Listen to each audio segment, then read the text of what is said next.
teaching with Yom Kippur, and they thought my name was Maia Kitzel. Oh, it says we're live, guys. Oh my gosh, it worked. Because I'm teaching Yom Kippur, and then Maia Kitzel, like. Okay, and then, we're back, we're like, no, and we're live, and we're going to obviously dedicate today's shiur Leilui Nishmat Lucy, Maia, and Rena Dee.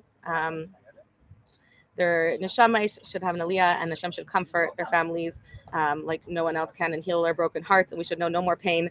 We're with you. We're thinking of you all the time. You're on our hearts and on our minds. Okay.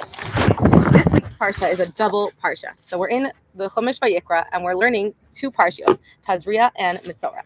And what's interestingly enough is I'm going to just give you a brief overview of the Parshas, because Vayikra is a lot about the laws. We're getting down, like we discussed the history. Bereshis was the history of on a micro level of the individuals who founded the Jewish nation, the Avos and Imahos. We followed individual stories. Shemos was our national story, our history as a nation, developing into who we were today, right?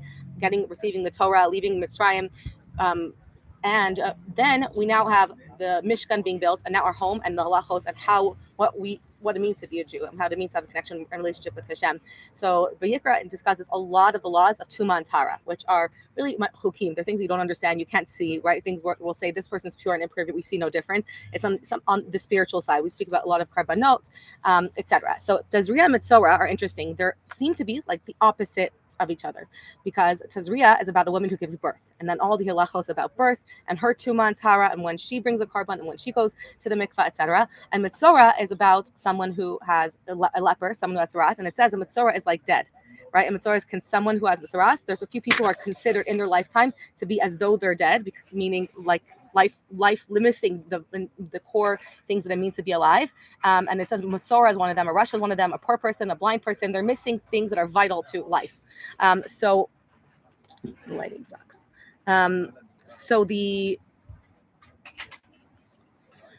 So it's interesting that these parshas come together. And what's even more fascinating is that the name of the parsha Tazria, which is Isha Ki Tazria, when a woman has a I wish I had the chumash. I forgot it. Isha, and I don't have drawers. Isha Ki Tazria, when a woman is fertilized, Vayoledes Zachar, and she has a son. This is how long she's tamei for, and then she goes to the mikvah, and then she's pure, etc. So it speaks about the laws of a woman having a child. Then if she has a girl, there's a different amount of time that she has to separate. There's a longer time; it's double. For a boy, she is only usher to her husband for 7 days, and then she could be with him. But she has 44 days until she could go to the mikvah, and we come back and go to the Mishkan or the Beit HaMikdash to be pure for the Beit HaMikdash. And I get a lot of people calling me who still think that till today that they still have to be separate from their husbands for 44 days, and for if they have a daughter, 88 days. So 88 days, they don't have to be separate from their husband. They only have to wait 2 weeks until they can go to the mikvah, and 1 week if it was a boy, or until the bleeding stops, which usually is more than 2 weeks, but not always. And then 88 days until they can go. You bring a specific carbon chatas, and then go to mikvah, which is really. So that's the beginning of the parsha. But what's interesting is that although the beginning of the parsha speaks about birth and renewal and life, bringing new life into this world and all the beauty that comes with that, most of the parsha actually talks about tzaras.